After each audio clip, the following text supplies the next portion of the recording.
وہ مقام جہاں نومبر میں غروب ہونے والا سورج دوبارہ جنوری میں طلوع ہوگا۔ امریکی ریاست الاسکا کے ایک قصبے میں 18 نومبر کو غروب ہونے والا سورج اب جنوری کے آخر میں طلوع ہوگا۔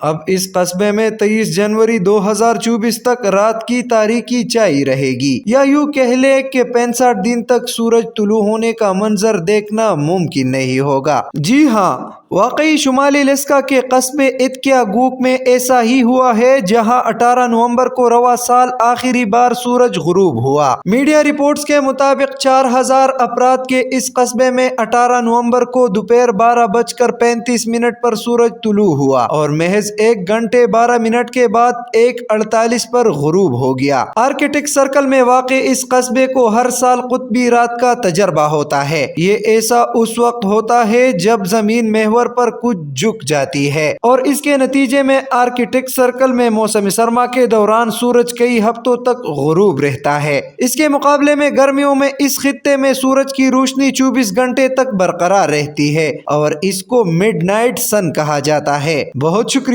مزید خبروں اور اپڈیٹس کے لیے دیکھتے رہیے ایم پی نیوز۔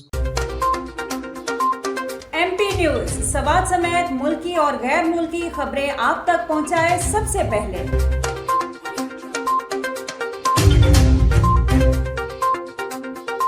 دن بھر کی تازہ ترین خبریں ہوں یا عوامی مسائل ہوں، ایم پی نیوز کی سکرین پر سب سے پہلے۔ سیاسی میدان ہو یا ہو کھیل کا میدان، ہم پہنچائیں گے سب سے پہلے خبر ایم پی نیوز پر۔ اب آپ کی آواز بنے گا ایم پی نیوز سب سے پہلے، تو ابھی فیس بک پر اور یوٹیوب پر سبسکرائب کیجیے ایم پی نیوز کو۔